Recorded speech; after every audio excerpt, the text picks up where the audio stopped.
mas a escala em que chegou o Brasil, ela é muito positiva para nós. Nós conseguimos construir um modelo que está baseado em qualidade, sustentabilidade, segurança do alimento, né, e biosseguridade.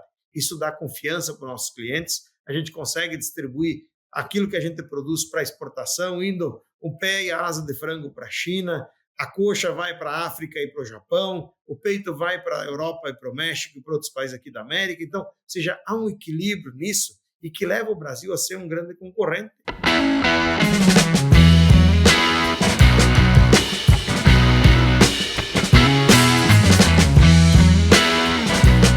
Olá pessoal, estamos aqui com mais um episódio do nosso podcast O Aviário e hoje nós temos aqui uma pessoa para lá de especial, uma das estrelas da avicultura brasileira, o nosso amigo Ricardo Santin, que é o presidente da Associação Brasileira de Proteína Animal, a nossa ABPA. Obrigado, Ricardo, por você ter aceito o nosso convite. É muito legal a gente poder aqui contar assim, com a sua expertise, né? Você é um cidadão da avicultura do mundo, conhece a avicultura no Brasil, fora do Brasil, conhece a avicultura no seu aspecto de negócio, do seu aspecto técnico, enfim, é um filho da avicultura. É muito legal a gente ter você aqui nesse episódio, que eu acho que é um episódio muito especial, para trazer aqui para os nossos participantes um pouco assim uma aula, né? E um pouco do cenário aí que está acontecendo no mundo, no Brasil, perspectivas, enfim, isso é uma conversa bem legal. Eu vou apresentar rapidamente aqui o Dr. Ricardo Santin, né? Como eu já disse, ele é o atual presidente da Associação Brasileira de Proteína Animal, e eu faço um resgate, Ricardo. Eu acho que a avicultura pode ser dividida em dois momentos, antes e depois da BPA. Sem demérito nenhum à UBA, sem demérito nenhum à UBABF, mas aquilo foi crescendo até criar a ABPA. O Turra fez um trabalho fantástico e passou o bastão para você, que continua um trabalho muito bom. Então eu já aproveito aí para fazer um super elogio a essa gigante que é a ABPA, que defende e promove a agricultura no mundo inteiro. Um dos sucessos, né, um dos fatores de sucesso da avicultura nacional se deve-se à ABPA, e eu parabenizo aí toda a sua equipe, o pessoal que esteve lá atrás, Turra e companhia, e é um orgulho da avicultura brasileira. O Ricardo também, né, como eu chamo, ele já foi diretor executivo de mercados da Associação Brasileira de Avicultura, o ABF, é vice-presidente do International Poultry Council, é presidente do Conselho Diretivo do Instituto Aos Brasil, também ajudando a promover o nosso segmento de postura, que é muito importante, tem muito para crescer, vamos conversar sobre isso, né, Ricardo? É também presidente da Câmara Setorial de Aves e Suínos do Ministério da Agricultura, membro do Conselho Empresarial do BRICS, quer dizer, fazendo essa interface internacional, também membro do Conselho Empresarial Brasil-Estados Unidos, da Seção Brasileira do Conselho Empresarial Brasil-Japão e do Conselho de Integração Internacional da CNI no MAPA. Quer dizer, volto a dizer, né, o Ricardo ocupa esse espaço internacional trazendo, né, os problemas e gargalos da nossa relação internacional aí da avicultura. É membro também da Câmara Temática de Negociações Agrícolas Internacionais e da Câmara de Aves e Suínos, do Grupo de Trabalho Ambiental e do Direito da Propriedade, né? E, por último, também é presidente do Conselho Diretivo do Instituto Aos Brasil e membro do Conselho Curador da FACTA, né?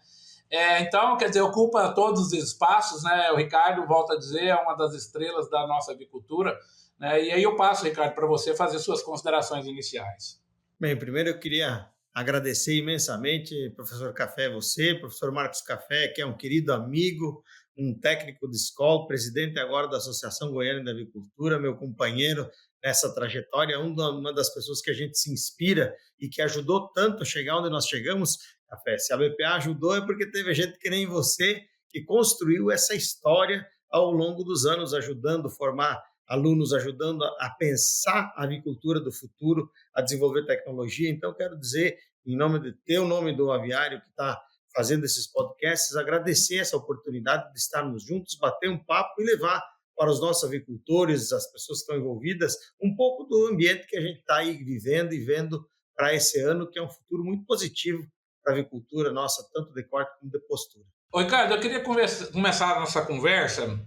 Eu queria que você fizesse, né? A BPA tem aí uma série histórica dos relatórios anuais, que são uma publicação preciosa todo ano, né, trazendo os dados da avicultura, acabou de ser lançado, até parabenizo pelo brilhante trabalho mais uma vez. Eu queria que você destacasse alguns números do relatório, né, alguns números da estatística, né, do ano passado, né, esse relatório 23 relativo ao ano de 22.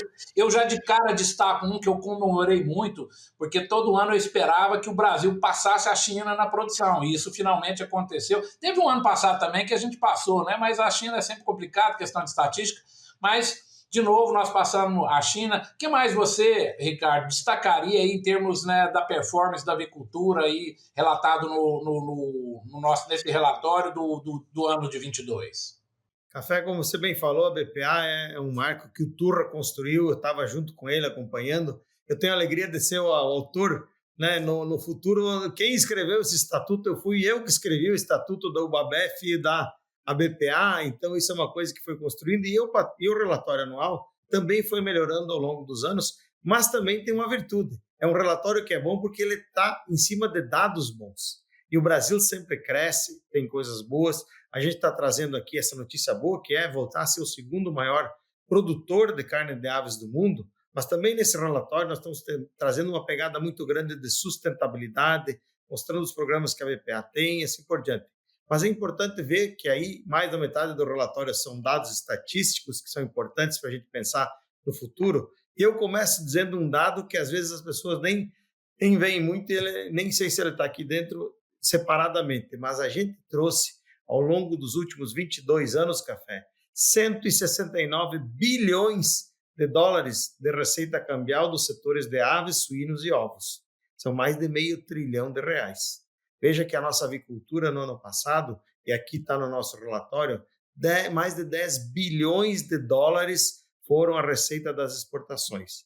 A gente cresceu para um per capita de 45,6 quilos por habitante ano, produção de 14 milhões 350, previsão desse ano a gente chegar para 14 milhões 750 a 15 milhões de toneladas, fazendo um grande movimento, uma resiliência absoluta do setor que durante a pandemia cresceu na exportação e cresceu na oferta de comida do brasileiro também. Já adianto para dizer que às vezes o cara que está ouvindo o podcast assim, mas está exportando muito, é por isso que o frango está caro. Não, o frango subiu de preço, como o suíno e o ovo, por conta do quê? Por conta do milho e do farelo de soja, que subiram em valores muito caros, que agora estão ficando em valores mais acessíveis. Mas, mais do que isso, a gente cresceu a oferta de frango no mercado interno, cresceu a oferta na exportação, ajudando na segurança alimentar das pessoas. Por isso, então, quando a gente vê um relatório desse, que traz a desempenho do Brasil em 150 países, o maior importador, a China, mais que 500 mil toneladas importadas do Brasil num ano, são números que são muito bons. Quando a gente olha o número e começa a comparar, como você viu, né, Café, as exportações do Brasil o ano passado foram de 4 milhões e 800 mil toneladas, né? Só que esse ano a previsão é de que a gente quebre a barreira das 5 milhões de toneladas. Mas aí quando eu olho 5 milhões de toneladas e eu vou olhar o quarto maior produtor, o quinto maior produtor de aves do mundo, é a Rússia, que vai produzir nesse ano 4 milhões e 800. Ou seja, a produção do quinto maior produtor do mundo é menor do que a exportação do Brasil. São dados que estão aqui no nosso relatório. E quando eu olhar também como é que a exportação do Brasil ela é boa, o segundo lugar, que não é ninguém menos do que os Estados Unidos, somado com o terceiro, que não é ninguém menos que a Europa, é menor do que a nossa exportação. Então veja os números que esse relatório traz, olhando análise de caso a caso, o que se exporta, para onde se exporta e assim por diante. É por isso que então a gente celebra o relatório anual da BPA, é um grande feito. A gente recém está entregando esse que entregamos agora na Assembleia, vamos mandar para todos os nossos associados. Você, como presidente da Associação Goiana, vai receber o exemplar físico, além de já ter esse digital que você viu. A gente está mandando para todos, mas já começa a trabalhar no relatório do ano que vem, para ter dados exatamente bem construídos e que são base, junto com a BPA Data, que é um sistema que foi inaugurado na BPA, que dá mais de 3 bilhões de dados à disposição dos associados. O relatório anual é feito em 3 versões. Nessa completa, numa versão halal, para que a gente não tenha a carne suína para os países que são professantes da religião islâmica, e também em inglês, que é uma versão internacional para o mundo inteiro poder usar esses dados. Eu gosto de chamar a atenção, ô Ricardo, às vezes esses números, como você falou, às vezes as pessoas não param para pensar um pouquinho, né?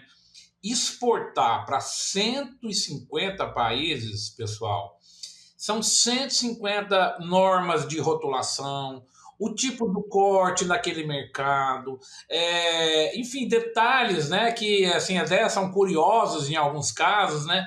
E assim, a pessoa fala, é como se a gente colocasse, né? E assim, é cada abertura, e a BPA fez essa história tão bonita, abrindo o mercado. Às vezes um paizinho ali da África, às vezes vende pouco, mas naquela região, o frango brasileiro às vezes pode fazer uma diferença enorme.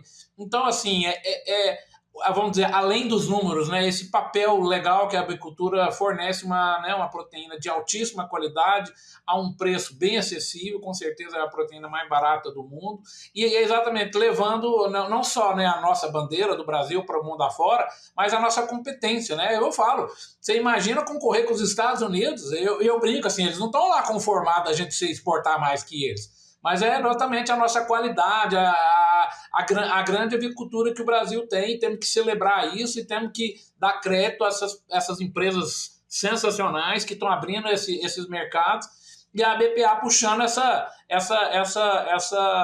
fila aí. Eu queria que você me contasse aí, o Ricardo, desse um bastidor aí que vem aí à sua cabeça de alguma abertura de mercado que você gostasse de dividir aqui com um desses casos aí que vocês abriram no mercado, que você pudesse ilustrar isso um pouquinho que eu estou falando aí de como que a BPA abriu um determinado mercado. Conta uma história dessa aí pra gente, que esse bastidor só você que conhece. Exato. Não, olha, eu sou um viajante, viajo muito agora. O Luiz Rua, que é o nosso diretor de mercado, está fazendo isso, viajando quase mais do que eu. Mas café, antes da pandemia, eu dava, em média, 8 voltas ao mundo por ano. Durante a pandemia, e isso mapeado pelo Google Maps, aquele que manda o histórico. Esse ano, aliás, eu já dei 2 voltas, o equivalente a 2 voltas ao mundo. O ano passado, em 2022, dei 5 voltas ao mundo. Isso faz com que alguns países a gente tenha que ir 20, 30 vezes. Eu já andei por mais de 63 países no mundo afora, né? Visitando. Um caso muito engraçado foi a abertura da Malásia, que lá tem muitas frutas muito interessantes. E as frutas da Malásia são maravilhosas. Mas existe uma fruta que talvez nem todo mundo conheça, chamada durian. Durian é uma fruta, parece uma jaca, mas ela tem um cheiro muito diferente para nós. Um cheiro meio de queijo meio estragado, é um cheiro de uma carne meio passada, uma coisa diferente. Ela é boa de comer, mas o cheiro para nós, e ela é caríssima. Só que o cheiro é tão forte, o odor dessa fruta, que você chega, por exemplo, na Indonésia, na Malásia, tem tipo um adesivo no quarto do hotel, diz assim, ó, proibindo essa fruta de estar no quarto, porque impregna aquele cheiro. Aí chegamos lá na Malásia, eu e o Adriano Zerbini, então, gerente de mercado, né? E o doutor Aziz, que era o secretário, disse, vamos abrir e tal, negociando lá as aberturas que são feitas sempre pelo governo.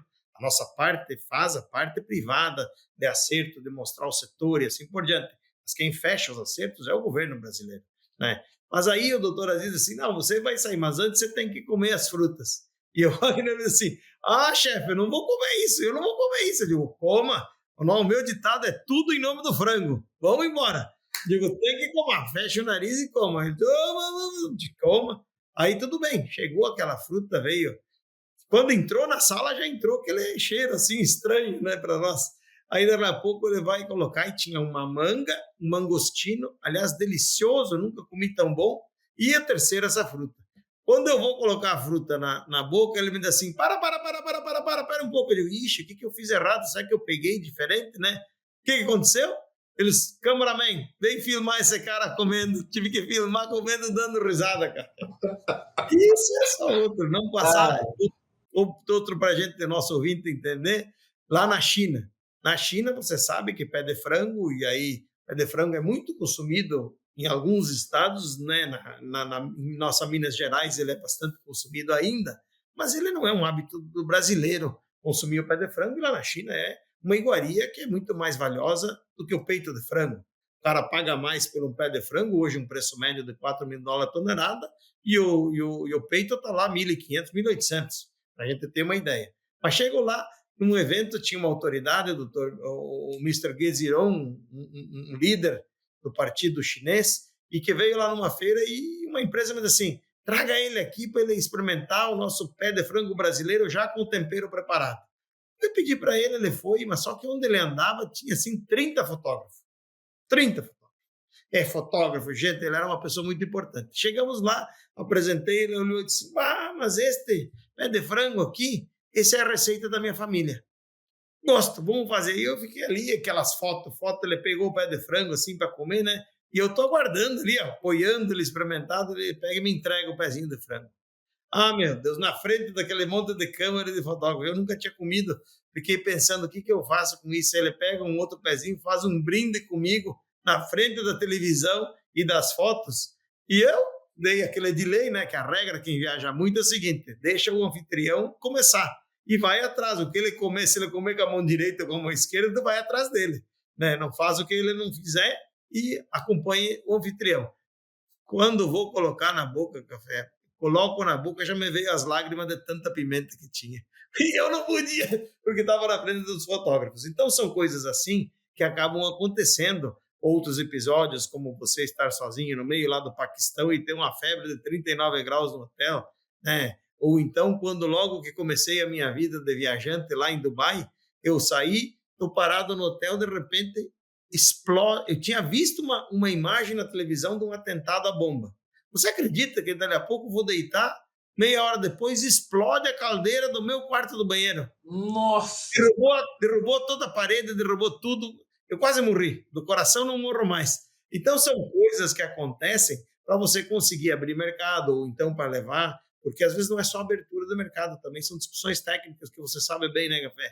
O cara exigindo LMR de coisa que não precisa, fazendo exigências que não estão no códex, fazendo coisas que a gente tem que ir lá explicar. E para o importador, falar para ele, para que ele fale para o seu governo e nós falar para o nosso governo para juntos resolver. É uma vida de viagens, mas que, graças a Deus, tem ajudado, de uma maneira dentro do possível, ao Brasil se manter líder nas exportações mundiais. Ricardo, deixa eu pegar a sua experiência, aproveitar a sua experiência para fazer uma pergunta que é uma curiosidade minha, né?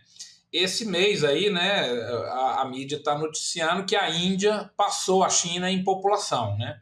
E assim, eu olho lá nas estatísticas, né, da BPA e eu não acho a China. Eles exportam lá nos relatórios da BPA a questão genética, que tem uma participação.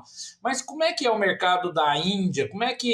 Por que o nosso frango ainda não entrou na Índia ou entrou timidamente? Que história, qual a explicação? Eu acredito até que a BPA deve estar assim, tentando abrir, né? Porque vai ser um mercado muito promissor. O que acontece na Índia? Isso é como curiosidade minha mesmo. Por que a Índia ainda não é um grande comprador de frango brasileiro? Ela é um mercado muito importante, hoje a maior população da Terra, né? Mas veja como a BPA se interessa, e eu pessoalmente me interesso pela Índia como mercado do futuro, que lá atrás, há 10 anos atrás, contratamos a mesma consultoria Brasil e Estados Unidos. Os dois maiores concorrentes do mundo fomos junto com a mesma consultoria, que era um vice-presidente da Pepsi Mundial, lá da Índia, o Ashok Kaushal, que nos ajudou a fazer um estudo de mercado, onde a gente viu uma Índia que tem 30% que não come carne por questão religiosa e o restante não come porque não está disponibilidade. Então, há muito mercado ali. Não bastasse esse trabalho que nós fomos, eu já fui mais de 5 vezes na Índia e estamos voltando agora com o ministro Carlos Fávaro em agosto, se não me engano, ou outubro, ele vai para lá, não, junho, uma missão, e a BPA vai junto, em junho, será perto do dia 19 de junho que o ministro estará lá, então nós vamos lá, mas eu também fui de férias para a Índia, para conhecer bem os seus costumes, eu e minha esposa, ficamos 20 dias de férias na Índia, exatamente para conhecer, porque eu acredito esse como um grande destino.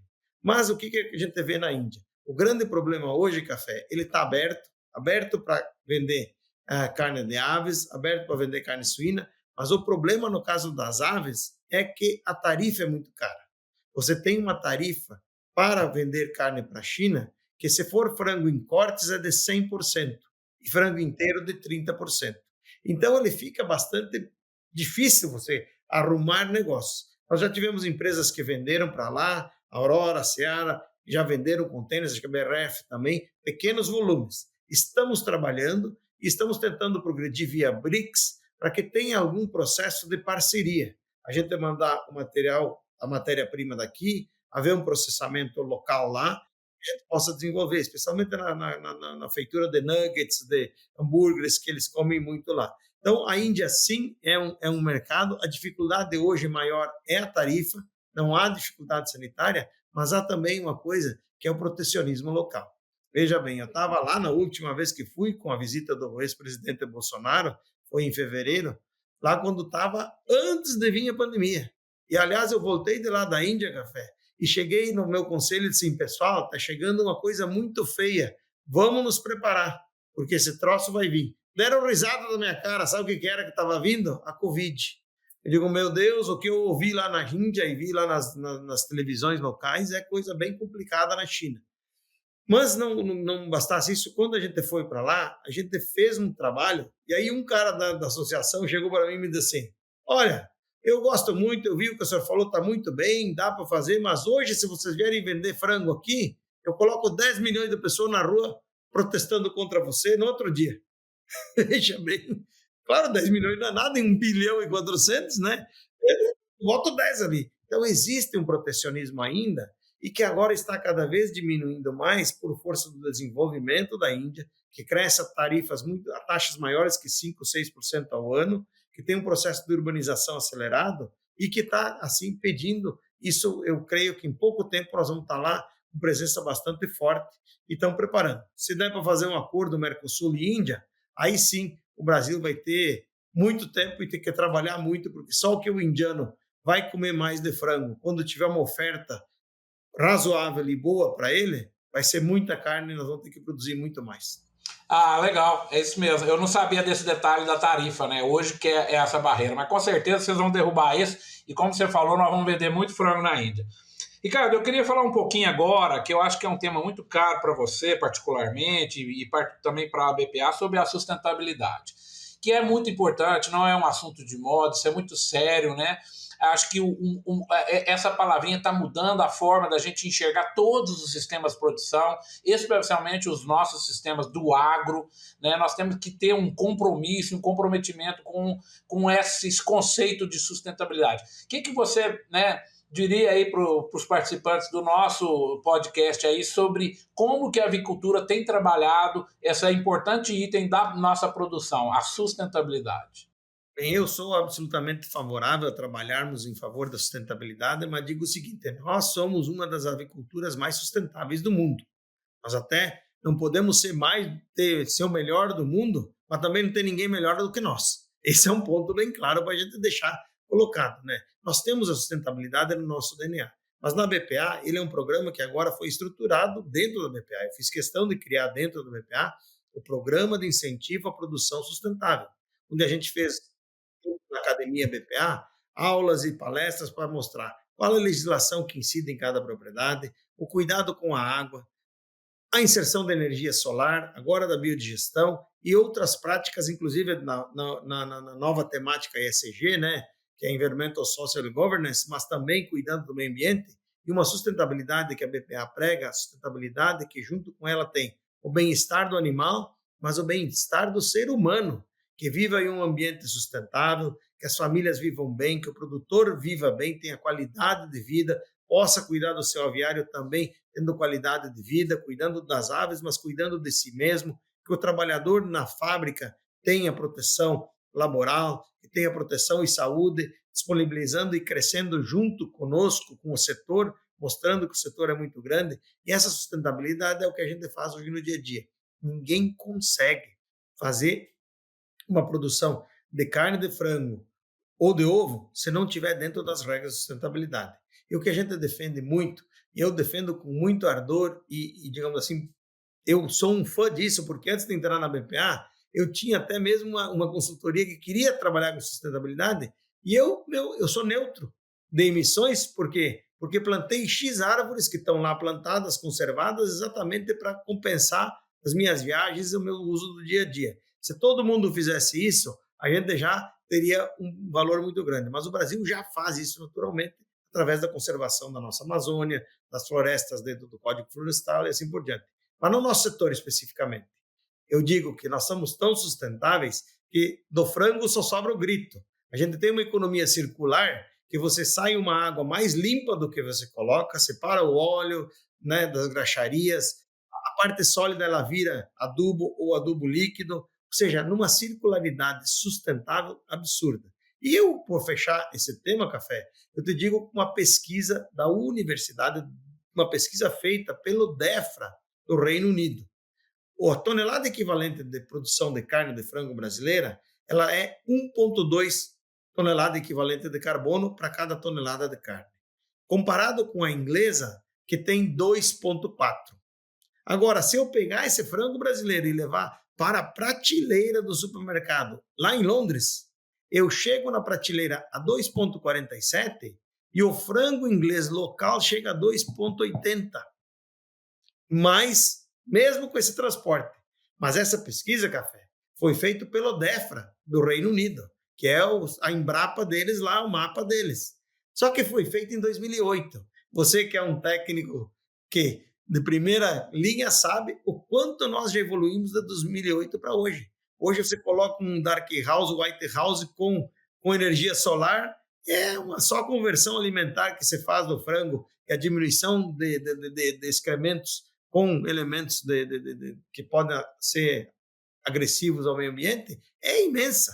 Então, de 2008 para cá, nós aumentamos a nossa sustentabilidade, a deles é igual. Ou seja, então, por isso, a gente trabalha muito, o programa de sustentabilidade da BPA é uma realidade e vamos lançar, vou te dar aqui em primeira mão, o Marcelo Oliveira, que está preparando junto com a equipe, a ISIS, um site onde a gente vai ter os cases e todo o programa de sustentabilidade, não só no site da BPA, um site exclusivo em inglês para o mundo ver a sustentabilidade.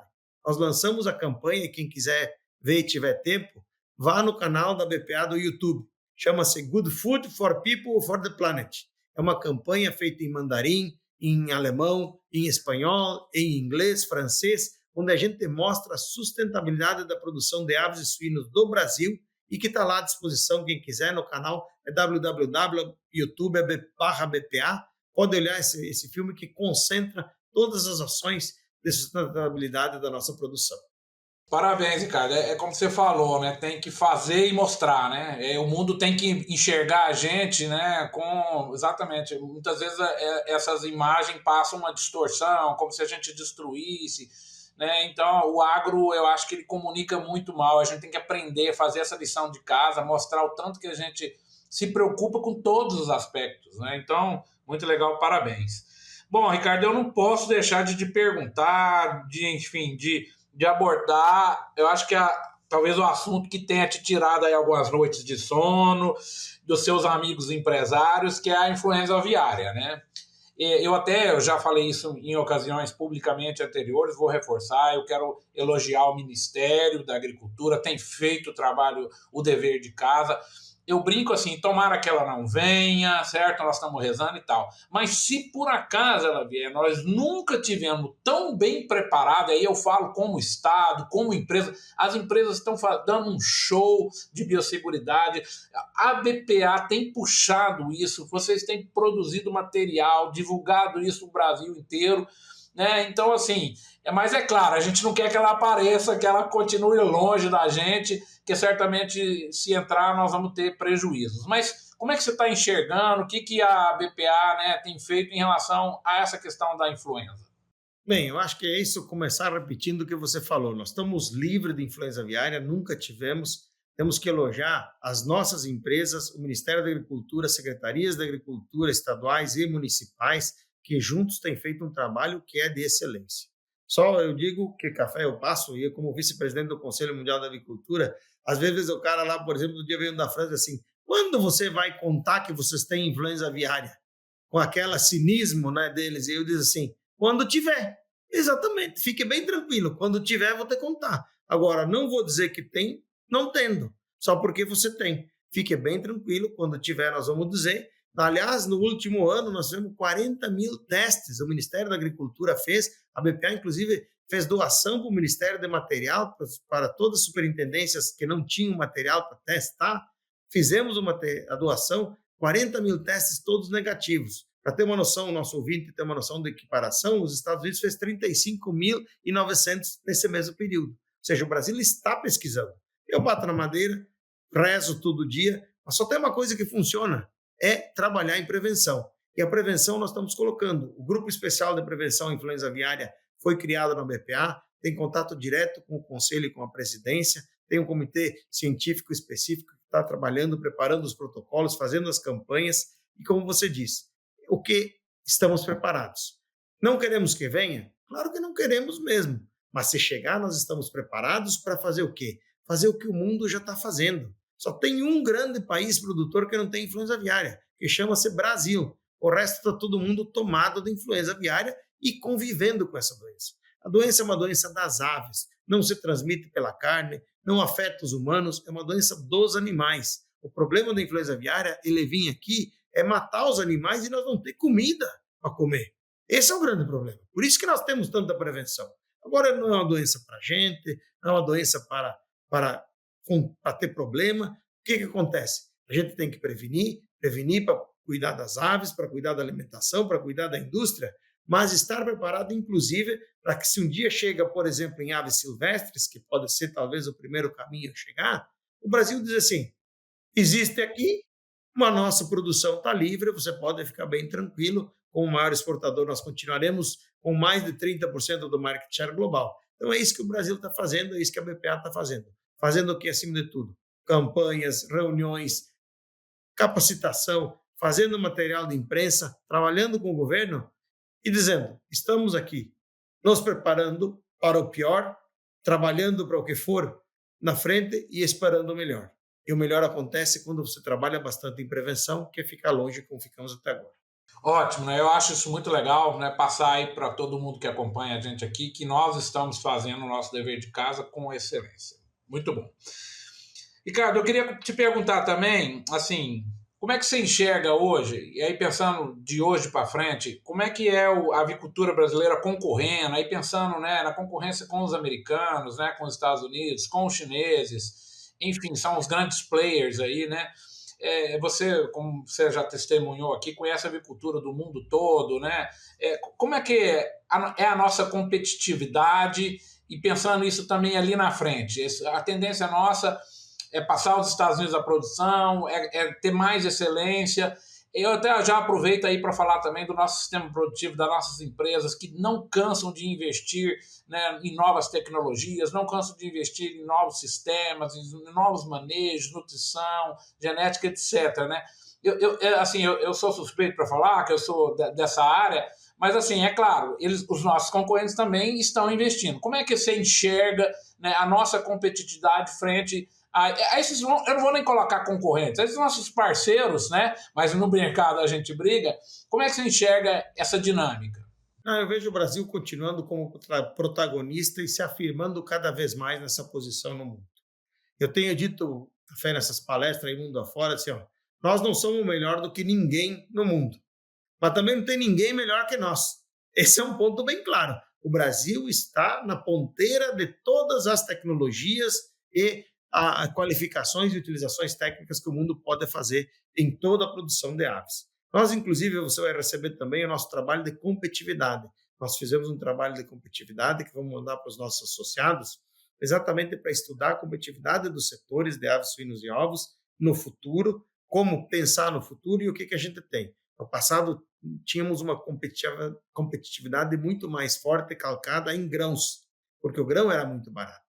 Depois da seca, grande seca dos Estados Unidos, nós tivemos uma explosão do preço do milho, o milho virou uma commodity internacional, está aí em valores agora baixando um pouco, mas não vai voltar a vender milho por 20, 30 pila, não existe mais isso, são preços internacionais, commodities, e o mundo descobriu o milho brasileiro. Então, a partir desse momento, a competitividade brasileira precisa ser muito mais estruturante.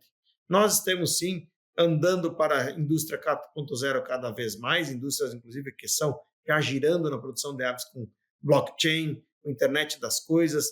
Todas essas situações já são realidade no dia a dia. A utilização de tecnologia de ponta, robótica dentro das nossas... Outro dia vi a inauguração de uma empresa usando robô para fazer empacotamento.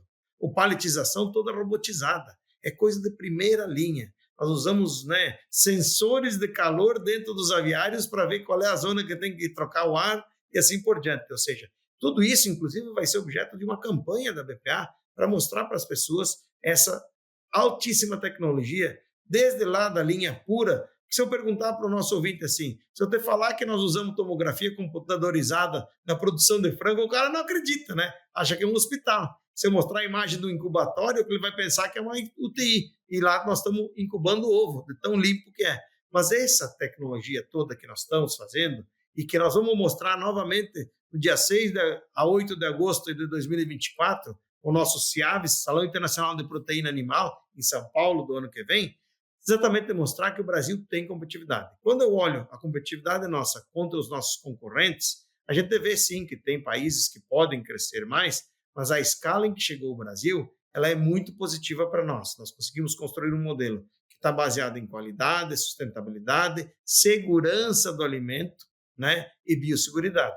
Isso dá confiança para os nossos clientes. A gente consegue distribuir aquilo que a gente produz para exportação, indo o pé e a asa de frango para a China, a coxa vai para a África e para o Japão, o peito vai para a Europa e para o México e para outros países aqui da América. Então, ou seja, há um equilíbrio nisso e que leva o Brasil a ser um grande concorrente e que fica mais patente quando eu olho as condições que levaram a isso. Nós temos terra em abundância e sem falar dos 50 milhões de hectares de plantagem de pastagens extensivas que podem ser convertidos em lavoura. Nós temos água à vontade, nós temos um clima favorável, mas mais do que tudo, nós temos um povo vocacionado a produzir alimento de qualidade. Então, quando você me pergunta como é que eu vejo o Brasil, eu vejo ele cresceu 700%, mais de 700% nos últimos 40 anos. Mas ele vai continuar a crescer. Não sei se passaremos os Estados Unidos em termos de produção. Os Estados Unidos produz hoje 23, 22 milhões de toneladas, 21 milhões e meio, né? E o Brasil 15. Mas, num longo prazo, nós vamos crescer nessa produção, porque as exportações, quem tem condição de crescer cada vez mais é o Brasil. Volto a lembrar, aquilo que a gente exporta hoje, o sonho de uma Argentina, por exemplo, de exportar o ano inteiro é 300 mil toneladas. A exportação da Ucrânia, que é o sexto maior exportador do mundo, ela é menor do que nós estamos exportando num mês. Aliás, desculpe, num mês. Veja o tamanho da importância do Brasil. Então é isso que eu vejo, que o Brasil precisa investir. Continuar a investir em tecnologia, continuar a investir em ciência, ajudar e estar muito próximo das universidades e da Embrapa e dos institutos locais, para a gente estar sempre na ponteira da tecnologia e da ciência e seguir produzindo bastante com seriedade, com cuidado e ajudando o mundo na segurança alimentar. Cara, nós já estamos caminhando para o fim, mas eu não poderia deixar de ter um dedinho aqui de prova em relação à integração, né? Hoje, a avicultura, principalmente a avicultura de corte, esse sistema integrado, né, é uma das preciosidades da nossa avicultura. E eu sei que a BPA tem um olhar diferenciado para a integração, tem um programa específico, né, da família integrada. Eu queria que você falasse um pouquinho, né, de como a importância, né, desse segmento, a importância desse gesto da BPA de estimular, né, a família integrada. Como é que recado a gente poderia dar para os nossos produtores integrados aí Brasil afora? Essa é uma das coisas que eu tenho preferência ali na BPA, foi a criação do Família Integrada, primeiro sugerido pela Joanita Karoleski, que trabalhava como CEO da Seara, e com a Sula, a Isis, o pessoal ali da BPA criaram, né, junto com a Lu Fornari, a Lu, que é produtora, né?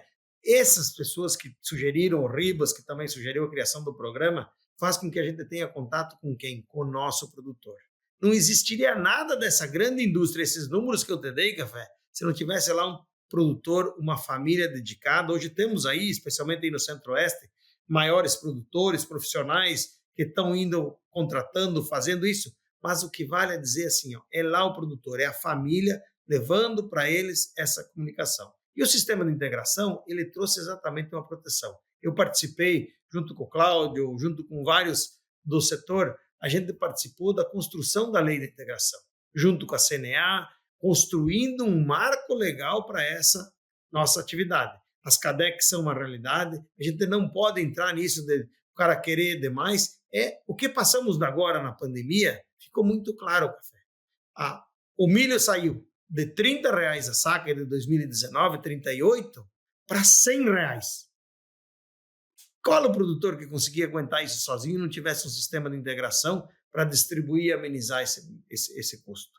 Então, esse é um ponto, é uma parceria ganha-ganha, uma parceria onde o produtor entra com a sua força de trabalho, com a construção, com a dedicação e tendo assistência técnica, o cuidado com os animais e consigo mesmo, e a empresa coloca lá o seu pinto de um dia, a ração, assistência técnica e tem a garantia da qualidade e rastreabilidade total. Esse, aliás, é um dos diferenciais do Brasil, a rastreabilidade total do processo. Nós sabemos o que a ave comeu, o que ela bebeu, quanto bebeu, como não foi, que tipo tem, e já vai desde o seu nascimento pensando para que mercado ela vai ser colocada. Quando eu faço a diferença mesmo, vou fazer um griller e vou fazer um broiler. Vou fazer para a Arábia, vou fazer para o Japão. Isso já começa dentro de todo esse processo e a essência inicia lá na nossa integração. Por isso eu festejo, celebro, foi uma grande vitória, apesar de que às vezes a gente ouve algumas pessoas falando mal, porque tem gente também que quer, né, que não quer trabalhar, às vezes, né? Mas a nossa maioria, eu te digo uma coisa, a integração tem fila para entrar. Você pegar as empresas, tem lá fila para o cara se registrar para integrar. Claro que às vezes não é exatamente o que o cara gostaria, não é como era, mas ela tem uma grande característica. Ela minimiza o risco para ambas as partes. Ela dá estabilidade. O produtor que for integrado e compreender o sistema dentro da sua lógica, ele vai ver que ele tem estabilidade para cuidar da sua família e manter isso por muito tempo. Por isso, a família integrada, para mim, é uma das melhores criações que a BPA fez, porque falamos direto com o produtor, dando para ele os exemplos. Vou dar um exemplo simples que a Lu colocou numa das nossas palestras, não sei se foi a Luciana ou outra, que diz o seguinte: olha, eu descobri que se eu pegar e pré-aquecer a cama da aviária onde eu recebo o pintinho de um dia, com 4 graus a mais do que a temperatura ambiente, ele me dá X% de conversão a mais no final do lote. Uma coisa simples, que ninguém contava para ela, e ela fez lá e deu certo e contou para os outros, e os outros vai trocando experiências, especialmente na sucessão, criando condições de sucessão, mostrando que é possível manter, que o jovem que está nascendo na família integrada, ele pode continuar esse negócio dos pais com internet das coisas. Eu acho que, então, isso é uma coisa muito boa, a integração. Nós devemos celebrar e preservar com muito orgulho, porque isso é o diferencial do Brasil. Parabéns à BPA aí por resgatar, né, o nosso produtor. Como você falou, tudo começa lá na base, né? E aí fica também a nossa homenagem aqui a esse produtor brasileiro. Como você falou, tem vocação, gente. Quando a vocação existe, tudo fica mais fácil. E o programa é muito legal mesmo, e valorizar, né, as pessoas, valorizar o integrado, enfim, muito legal. Parabéns. Ricardo, nós temos uma tradição aqui, já caminhando para o final mesmo, de encerrar os nossos episódios com 3 perguntas. Então eu vou mandar a bala aqui, vou te pegar de surpresa aí. Se prepara aí, porque isso aqui é tradição no nosso podcast. E vai a primeira pergunta. Qual é o seu livro favorito relacionado à avicultura? Eu sei que é difícil indicar livro, né? Porque muitas vezes o livro contempla uma coisa, não contempla outra. Mas a pergunta é essa: relacionado à avicultura, aí, qual é o livro aí que você assim, tem na sua cabeça aí? Qual é o livro que você... Olha, o que nós falamos no começo da nossa conversa, Café, que é o relatório anual da BPA. Se eu puder indicar isso, porque eu tenho uma característica muito especial. Eu sou advogado, eu não sou veterinário, né? Não sou, então o cara me diz assim, mas como é isso? Não, é um advogado lendo o livro de técnica da veterinária, eu até não sei escolher. Eu, às vezes, dou uma rabulejada em veterinária, dizia para o Rui e para o Ariel, que são os meus mentores, né? Disse, olha, vocês daqui uns dias vão me formar veterinário ou zootecnista. E fico falando em salmonela, em micro... Tá? Mas eu acho que assim, o livro que eu gosto de ler, eu leio livros técnicos também, mas é o nosso relatório anual, onde tem ali o perfil da nossa produção e os dados, onde eu vejo ali com calma, revejo e vejo o que está acontecendo no ano na BPA.